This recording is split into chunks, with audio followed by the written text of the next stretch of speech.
Live mula sa CLTV 36 Studio. CLTV 36 News.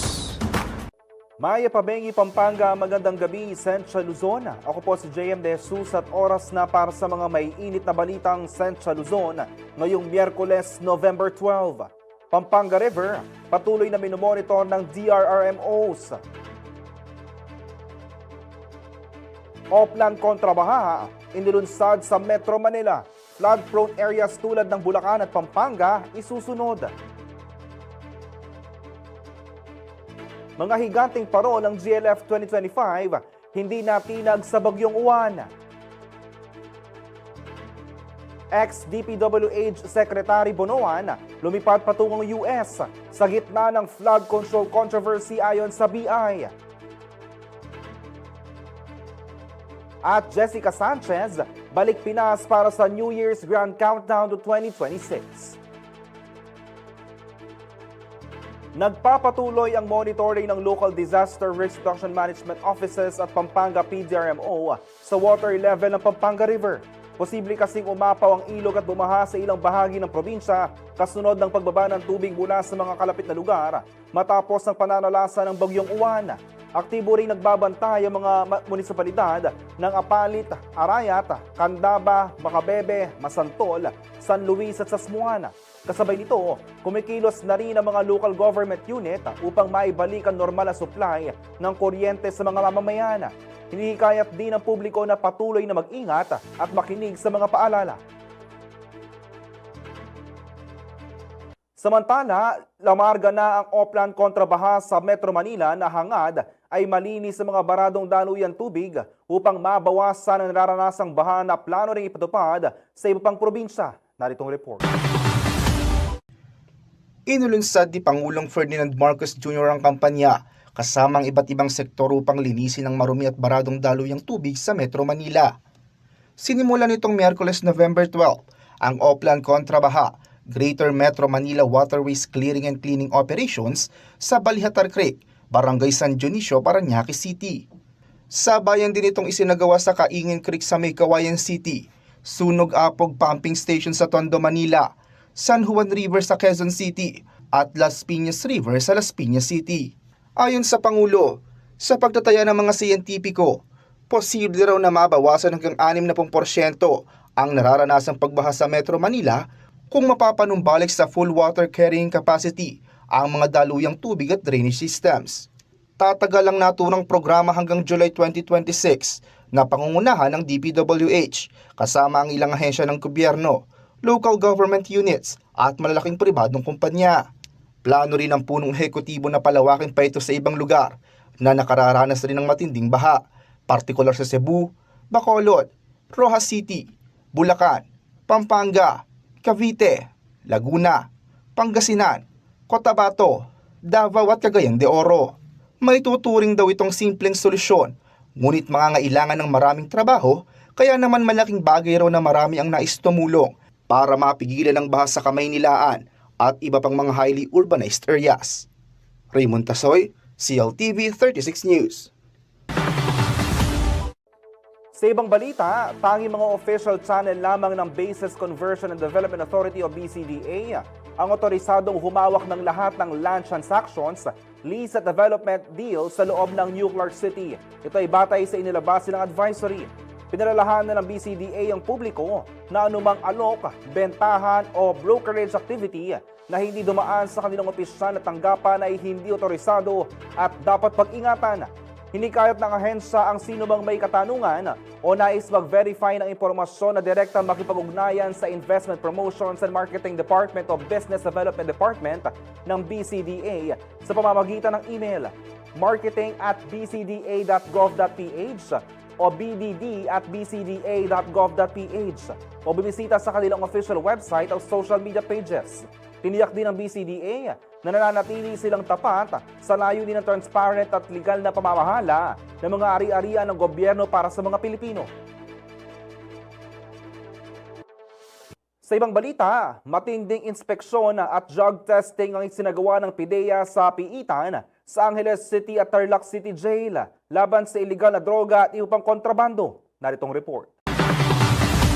Nagsagawa ng magkahiwalay na search and seizure operation o Operation Greyhound ang Philippine Drug Enforcement Agency sa Pampanga at Tarlac nitong Martes, November 11. Alas 8 ng umaga, sinuyad ng PIDEA Pampanga Provincial Office ang male at female dormitories ng Angeles City Jail sa Camp Tomas Pepito, Barangay Santo Domingo. Pinangunahan ni Mark Anthony Viray, hepe ng PIDEA Pampanga ang operasyon, katuwang ang PIDEA Clark Airport K9 Unit, Male Dormitory Warden Junior Superintendent Walter Gerard Pache at Junior Inspector Jessica Corpus, Warden ng Female Dormitory ng nasabing piitan. Isinagawa ang inspeksyon upang tiyakin na walang bakas ng iligal na droga, paraphernalia at iba pang kontrabando alinsunod sa RA 9165 o ang Comprehensive Dangerous Drugs Act of 2002. Sumailalim din sa drug testing ang 380 persons deprived of liberty o PDLs at 115 BJMP personnel ng dalawang dormitoryo. Parehong negatibo sa anumang droga at kontrabando ang resulta. Bilang bahagi ng Interagency Collaboration and Support Program ng ahensya, na mahagi rin ng PIDEA Pampanga ng 30,000 disposable cups sa Angeles City Jail. Samantala, sa Tarlac City Jail, pinangunahan ni Jigger B. Hunilier, hepe ng PIDEA Tarlac Provincial Office, ang Operation Greyhound kasama ang iba pang ahensya sa male at female dormitories sa Barangay Baras-Baras. Dumaan din sa random drug testing ang ilang piling BJMP personnel at PDLs. Tinipon muna ang 105 na PDLs sa holding area bago masinsinang sinuri ang kanilang mga selda. Matapos ang operasyon, parehong negatibong inspeksyon at resulta ng drug test bilang kumpirmasyon na nananatiling drug-free ang pasilidad. Aisel Fernando, CLTV 36 News. Makisali sa diskusyon ng ating mga balita. I-post ang inyong mga komento at reaksyon sa inyong napanood na mga balita sa ating social media platforms. Sa Facebook at CLTV36 Official at CLTV36 News. Sa X, CLTV36. Sa Instagram, CLTV36 Official. At sa aming YouTube channel, CLTV36 Official. Manatili nakatutok para sa iba pang mga balita ngayong araw.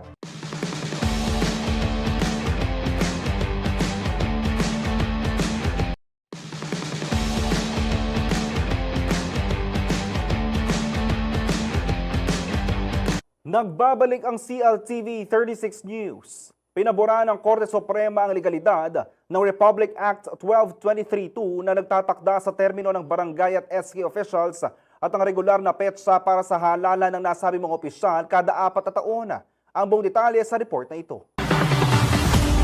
Kinatigan ng Korte Suprema ang Republic Act 12232 na nagpapalawig sa termino ng mga opisyal ng barangay at sangguniang kabataan sa 4 na taon. Sa desisyong isinulat ni Associate Justice Joseph Lopez at inilabas nitong Martes, November 11, ibinasura ng Supreme Court ang consolidated petitions na kumikwestiyon sa legalidad ng pagpapaliban ng barangay at SK elections o BSKE. Batay sa RA 12232, mula December 1, 2025, inilipat sa November 2026 ang susunod na BSKE at gagawin ito tuwing ika-4 na taon. Bilang pagsunod sa desisyon na pagpasyahan ng LC na binibigyang kapangyarihan ng konstitusyon ang Kongreso na itakda ang haba ng termino ng barangay officials, hindi tulad ng iba pang elective local officials.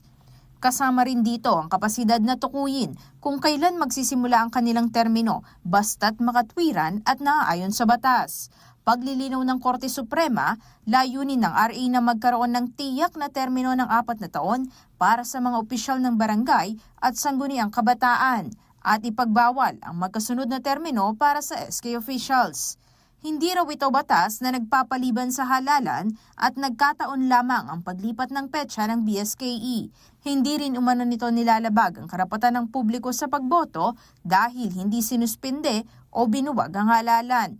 Pinapalitan lamang ang interval nito mula 3 years to 4 years habang nananatiling regular at tiyakang schedule ng BSKE. Nanindigan rin ng SC na patas ang RA 12232 dahil naayon sa konstitusyon ng magkaibang trato sa barangay officials. August 13, 2025, August 13, 2025, nang lagdaan ni Pangulong Ferdinand Marcos Jr. ang RA 12232 na may titulong An Act Setting the Term of Office of Barangay Officials and Members of the Sangguniang Kabataan and for other purposes. Aisel Fernando, CLTV 36 News. Samantala, naglabas ng panibagong direktiba ang Department of Agriculture upang matiyak na ligtas sa African swine flu ang karneng baboy na iangkat ng bansa. Narito ang report. Naglabas ng panibagong panuntunan ang Department of Agriculture o DA sa pag-aangkat ng karning baboy upang maiwasan ang pagkalat ng African Swine Fever o ASF sa bansa. Sa isang pahayag nitong Martes, November 11, inilabas ni DA Secretary Francisco Chu Laurel ang Administrative Circular No. 12 na nagtatakda ng regionalization scheme at pagtukoy sa ASF-free zones sa accredited exporting countries. Ayon sa kalihim, nakaayon ang pulisiyang ito sa international standards ng World Organization for Animal Health para mapanatiling ligtas ang importasyon ng swine at poultry products. Kasama rin sa plano ng pamahalaan ang National Zoning and Movement Plan na layong makabawi sa epekto ng ASF. Binibigyan diin din ng bagong regulasyon ang balancing approach, sapat na supply ng pagkain, proteksyon sa animal health at science-based monitoring. Batay sa circular, tanging mga bansang may accreditation mula sa DA ang pwedeng mag-apply para sa ASF Regionalization Recognition. Kailangan nilang magsumite ng detalyadong ulat tungkol sa ASF surveillance, control measures at boundaries ng ASF-free areas. Susuriin ng Bureau of Animal Industry ang aplikasyon sa loob ng 6 na buwan.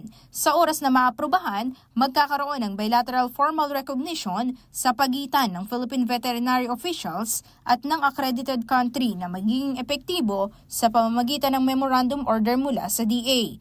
Samantala, patuloy pa rin ang mahigpit na monitoring, lalo na sa mga pasilidad at ruta ng karne para mapanatili ang ASF-free status.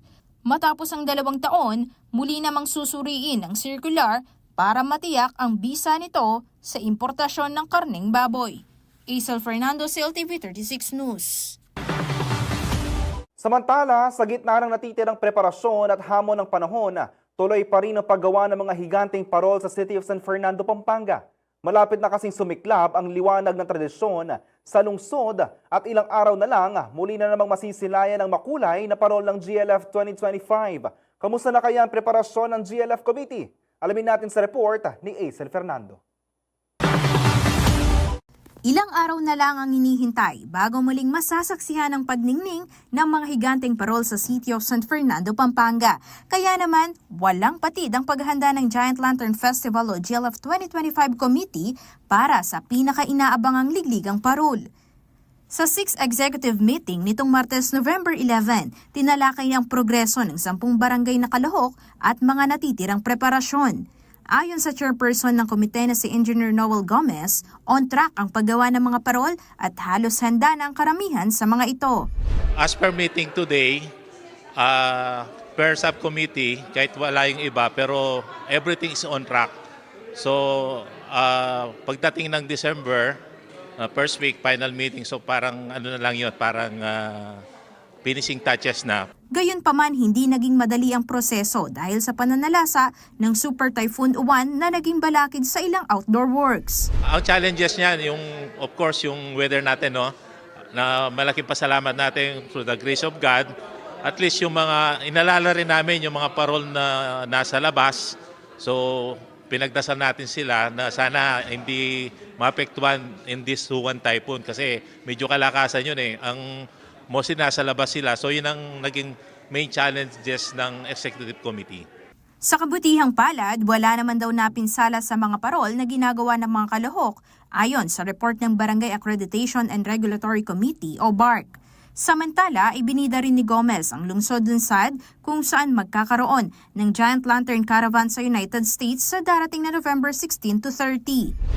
Merong nilunsad. Kung makikita nyo yan, makikita nyo dun sa team ng, ng Giant Lantern ngayon. Actually, hindi siya team na talaga. Kumbaga yung nagpa-contest kami because we are parang tinatarget na yun, yung San Fernando to the world. So makikita nyo ngayon dun sa t-shirt, yung San Fernando to the world.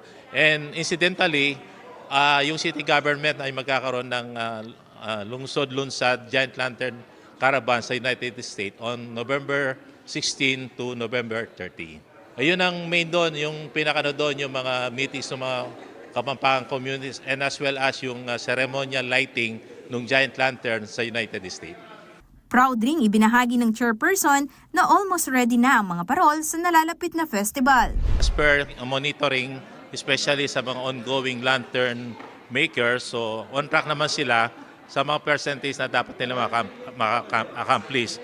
So everyone is almost 50% more. As per na report ng Bar Committee, sabi ko nga, on track naman yung paggawa nila sa kasalukuyan. They are doing their best. Sana pagdasal din natin sila na everything will be fine, na wala ng ulan o wala ng makapekto sa kanilang paggawa. Nakatakda na rin ang inspeksyon sa mga susunod na araw upang masiguro na pasado sa pamantayan ng lahat ng parol bago ang main event. Bukod pa rito, magaganap din ang Inter-School Lantern Parade Competition sa December 1. Inaanyayahan ng buong komite na makiisa at saksihan ang pinakamakulay na selebrasyon dito sa lungsod ng San Fernando. Kami po ay sa inyo ay kinukumbida namin po sa December 13 at 6 p.m. sa Robinson na panoorin po ninyo na tulad ng dati taon-taon makakakita tayo kung anong husay ng bawat kapampangan sa paggawa ng parol. Mapapanood din ito ng live sa CLTV 36 digital channel at official social media pages. Aisel Fernando, CLTV 36 News. Naka-jackpot ng mahigit 184 million pesos sa Super Lotto 649 ng Philippine Charity Sweepstakes Office ang Lone Better mula Santo Domingo, Nueva Ecija nitong Martes, November 11. Ayon sa PCSO, nakuha na nag-iisang nanalo ang winning combination na 4, 25, 20, 14, 12 at 5. Pwede niyang i-claim ang premyo sa tanggapan ng PCSO sa Mandaluyong City sa loob ng isang taon. Ngunit isa sa ilalim sa 20% tax ang kanya napanalunan alinsunod sa tax reform for acceleration and inclusion o TRAIN law. Bukod sa grand prize winner, 103 na mananaya rin ang nanalo ng tig 50,000 pesos matapos tamaan ng 5 sa 6 na numero. Samantala, 3,928 ang tatanggap ng 1,200 bawat isa, habang mahigit 50,000 naman ang magkakamit ng 50 pesos sa 3 tamang numero. Ang Super Lotto 649 ay isa sa mga regular game ng PCSO na binobola tuwing Martes, Huwebes at Linggo. Makisanay sa diskusyon ng ating mga balita. I-post ang inyong mga komento at reaksyon sa inyong napanood ng mga balita sa ating social media platforms. Sa Facebook at CLTV36 Official at CLTV36 News. Sa X, CLTV36. Sa Instagram, CLTV36 Official. At sa aming YouTube channel, CLTV36 Official. Manatili nakatutok para sa iba pang mga balita ngayong araw.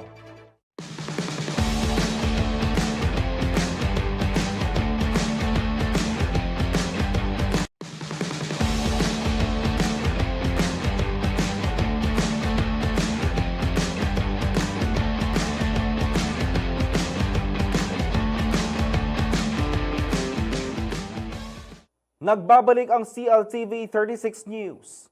Iginiit ni Senate President Pro Tempore Panfilo Lacson na hindi pwedeng gawing taguan ni Senator Ronald Bato de la Rosa ang Senado sakaling maglabas ng warrant of arrest ang ICC. Ayon kay Lacson, bagamat dapat igalang ng mga otoridad ang Senado at iwasang magsilbi ng warrant sa loob mismo ng bulwagan, hindi aniya pwedeng manatili roon ng matagal si de la Rosa dahil mananaig pa rin ang batas. Nito nakaraang linggo, inihayag ni Department of Justice Secretary Jesus Crispin Remulla na may nilabas ng warrant of arrest ng ICC para kay Bato, kaugnay ng war on drugs noong panahon ng Administrasyong Duterte.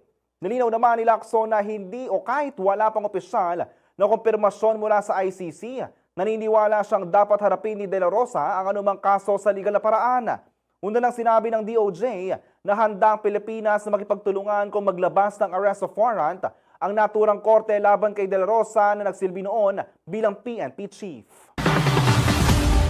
Samantala, muling sisimula ng Senado ang investigasyon sa umunoy irregularidad sa mga flood control project ng gobyerno.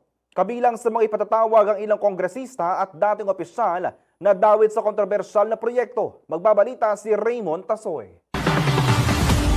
Ipatatawag daw ni Senate President Pro Tempore Panfilo Lacson sina dating House Speaker Martin Romualdez at ang nagbitiw sa pwesto ni si Ako Bicol Party List Representative Saldico sa susunod na pagdinig ng Senate Blue Ribbon Committee hinggil sa umano'y irregularidad sa mga flood control project ng gobyerno. Nakatakdang ipagpatuloy ng komite ang pagdinig sa Biyernes, November 14 at ipadadala ang formal na imbitasyon hindi lamang sa mga nabanggit, kundi sa 17 pang miyembro ng Kamara na umano'y dawitin sa issue. Ipinabatid din ni Lacson na maaaring dumalo si Ko sa pamamagitan ng video conference, pero kailangang kumpirmahin ng Philippine Embassy o Consul kung siya ay nasa labas ng bansa.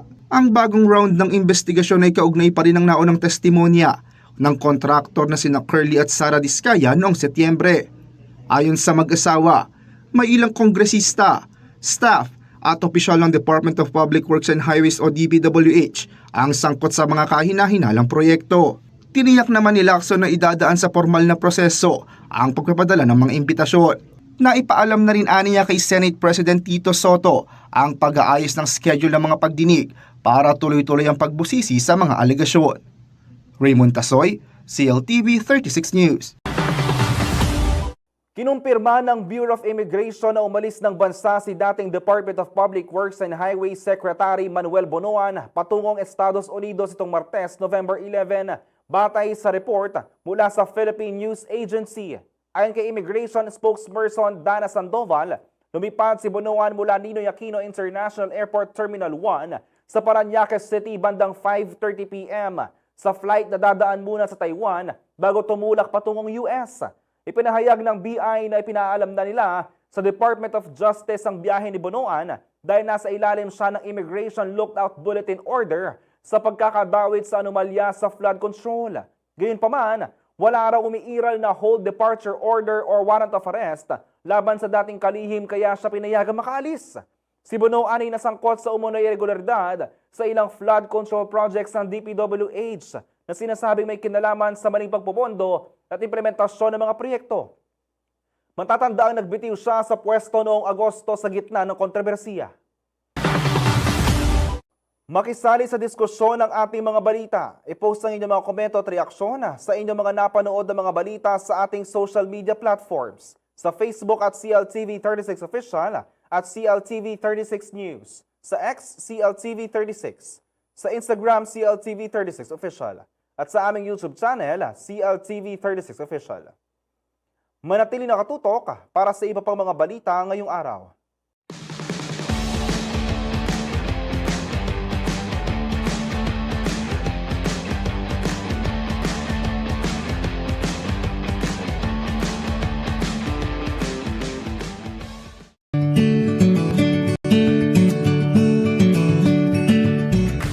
Isang photo exhibit at Dulce Prenda cooking demonstration ang naging hudyat ng pagsisimula ng pinakaaabangang Lanabal de Bacolor 2025.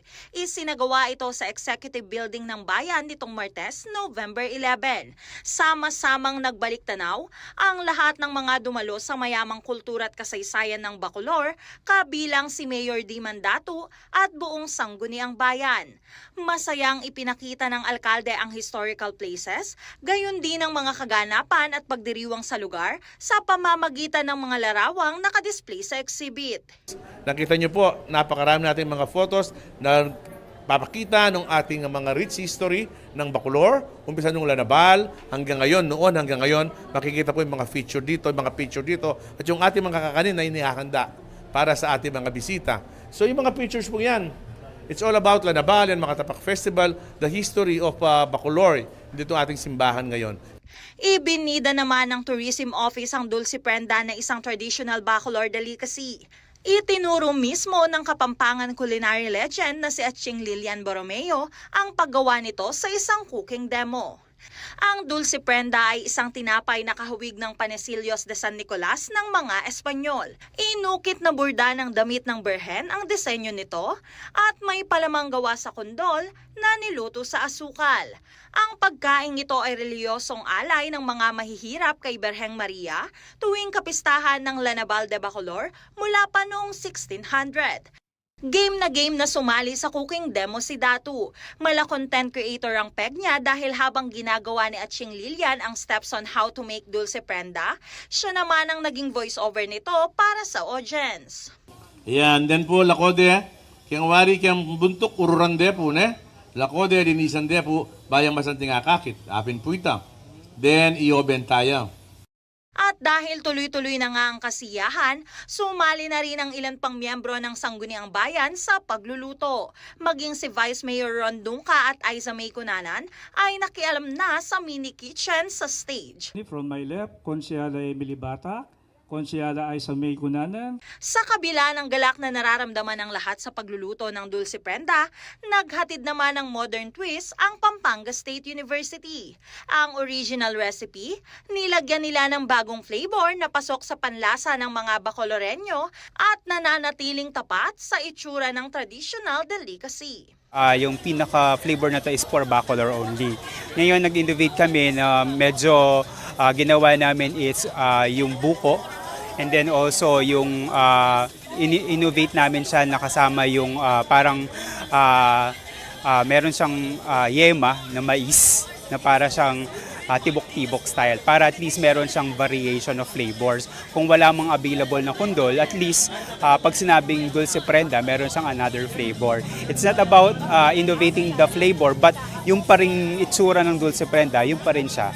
Hindi namin inaalis yung ganun na feature niya na meron siyang logo or yung burda ng lalabal.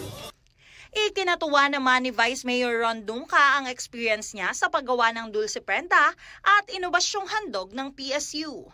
Nakakatuwa dahil hindi naman siya pala ganun kahirap. Pero habang pinapanood namin si Ching Lilian nung una, parang siyempre dahil medyo may edad na rin siya, so parang feeling namin ang hirap-hirap, ano bang term yung magmasa ng dough. Pero as we have tried it, hindi naman pala. So madali lang siyang lutuin.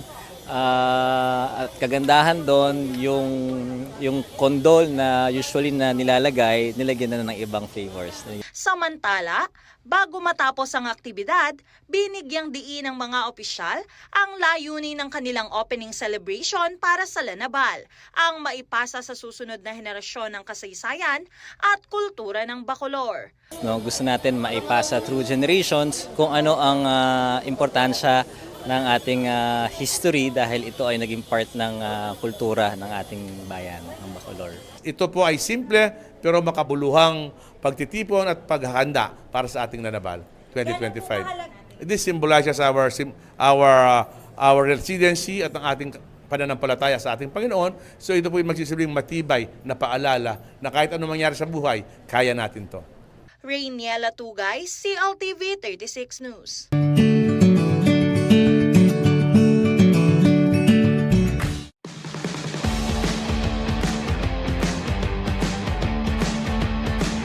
Nagbabalik ang CLTV 36 News. Para naman sa magiging lagay ng panahon, panoorin natin ang report na ito.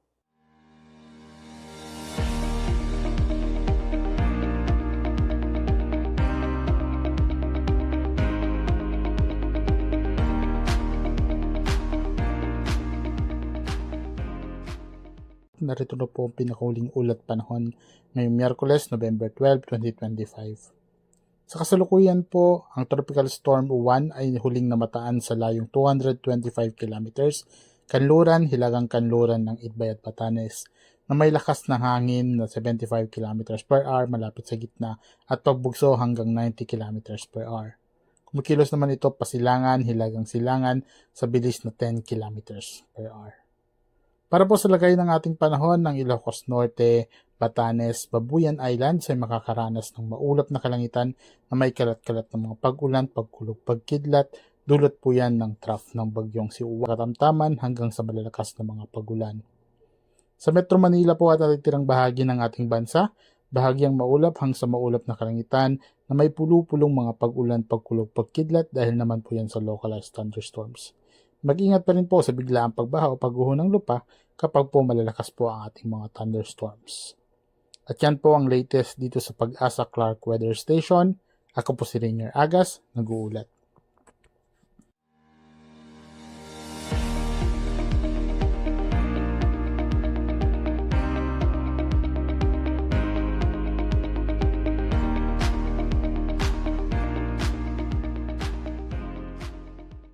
Kung hanap mo ay stylish pero hindi masakit sa bulsa, i-check mo na ang Changi Modern Sedan A6. Saktong-sakto ito para sa mga bagets on the go o pamilya na gusto ng modernong sasakyan na maaasahan sa daily drive.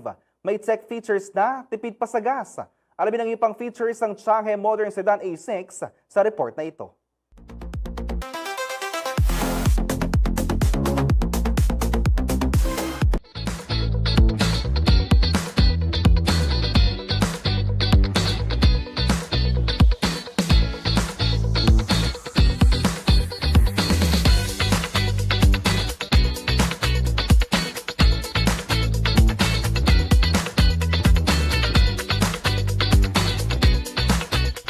Meron kami ngayon yung Chanhe A6 na 1.5 liter Elite Manual, yung aming sedan from Chanhe po. Yeah, kung naghahanap po kayo ng full-size sedan na offers all power, tapos good-looking na sasakyan, pwede po itong ating Chanhe A6. Since it's a sedan, 5-seater po siya. Ang engine po natin is 1.5 liters and manual transmission, tapos all power na po yung sasakyan. Malaking trunk space, and also maganda po yung niya sa loob, mga features po niya. So digital cluster, touchscreen monitor, tapos yung seats po natin is fabric pero meron po siyang orange trimmings. Tapos power steering na rin po siya, malamig yung aircon, tapos push start button po yung sasakyan. Whether gagamitin mo for daily use or let's say weekend car, so wala po siya, basta maganda po yung sasakyan. Yeah, right now, naka-promo po yung ating unit. It's 30K all-in down payment. Plus on top of that, meron siyang free 6 months amortization. So meaning mag-i-start pa po kayo maghulog on the 7th month. And on top of that also rin, meron po siyang binibigay na free Laos Group Cares 24/7 roadside assistance for 1 year. So free po yun na binibigay na. Kung gusto nyo po makita yung unit, it's available here at our showroom, Haima, Pampanga, located along Jose Abad Santos Highway in San Fernando, Pampanga po. Or you could visit our Facebook page, Haima, Pampanga, or you can call my number, 0918-854-2215.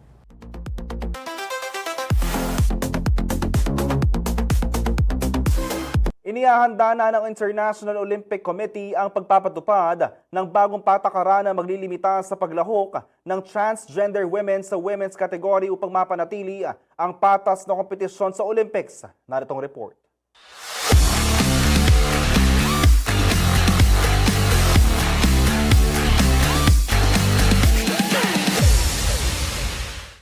Planong ipagbawal ng International Olympic Committee ang paglahok ng transgender women sa women's category sa lahat ng Olympic sports. Bunso dito ng scientific review na nagsabing nananatili ang physical advantage ng mga ipinanganak na lalaki kahit pa sumailalim sa testosterone suppression.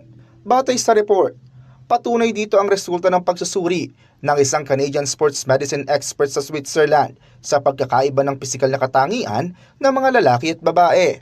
Papalitan ng panibagong alituntunin ng dating patakaran ng IOC na nagpapahintulot sa mga transgender athlete na lumahok kung mababa ang kanilang testosterone level, na dati ay hinahayaan ng bawat sports federation na magtakda ng sariling pamantayan.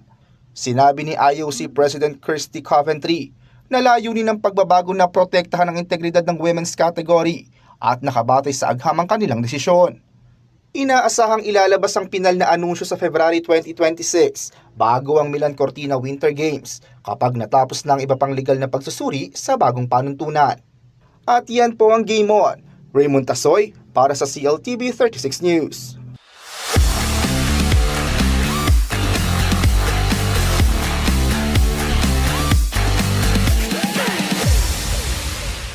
Samantala, balik Pinas ang Filipino pride na si Jessica Sanchez para mag-perform sa The Grand Countdown of 2026 sa Metro Manila na magaganap sa December 31. Para sa mga fans na excited sa kanyang pagbabalik, heto ang buong detalye sa Chika Express ni Danny Cagino.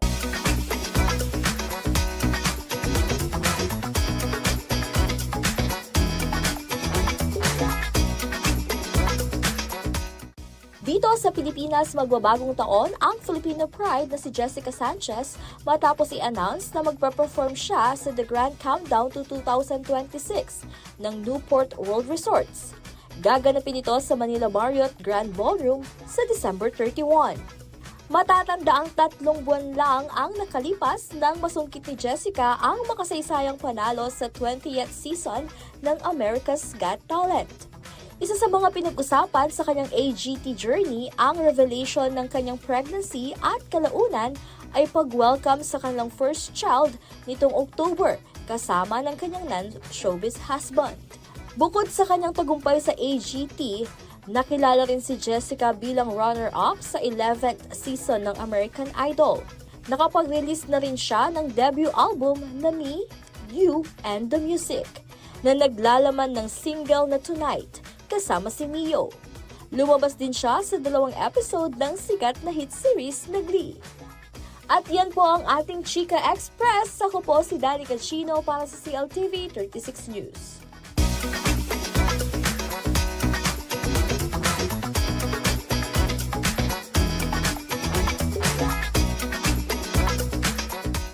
At yan ang mga balitang nakalap ng CLTV 36 News. Para sa karagdagang detalye, maaari niyong i-follow ang aming social media pages sa Facebook at CLTV 36 Official at CLTV 36 News, sa X, CLTV 36, sa Instagram, CLTV 36 Official. Kung nais yung balikan ng mga programa ng CLTV, pwede niyong bisitahin ang aming YouTube channel na CLTV 36 Official at ang aming website na www.cltv36.tv. I-promote ang iyong negosyo para mas marami ka maabot sa TV at social media sa pamamagitan ng pagkikipag-partner sa CLTV 36. Magpa-advertise na at i-feature yung produkto o serbisyo sa aming mga news at public affairs program. Para sa inquiries, mag-message sa aming official Facebook page o tumawag at mag-text sa 0930-381-9332 o 0918-854-2357. Papanood din ang mga programa ng CLTV nationwide via Signal Channel 115 at sa ating 39 cable partners.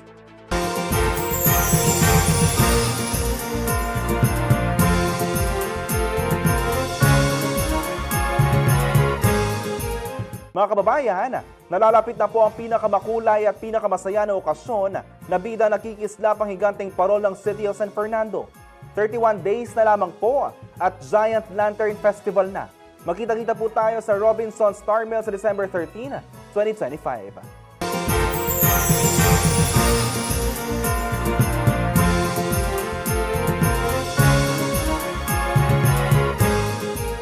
Kasama ang buong pwersa ng CLTV News and Current Affairs, ako po si JM De Jesus. Mga kababayan, mga kababayan, 43 days na lamang po at Pasko na. Maraming salamat po.